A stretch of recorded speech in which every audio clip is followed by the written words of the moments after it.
How to sign out of Google account.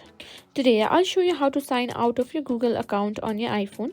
Whether you want to switch accounts or just need a little privacy, I'll guide you through the process, so let's get started.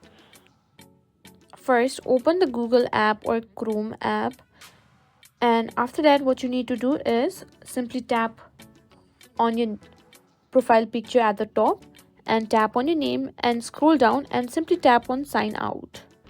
And that's it. That's how you simply sign out of your Google account. Now, if you want to sign out of your Google account on your entire iPhone, you can also do it through the iPhone settings. Here's how to do it.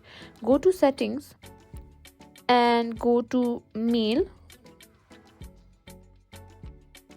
and here you'll find mail accounts and tap on Gmail.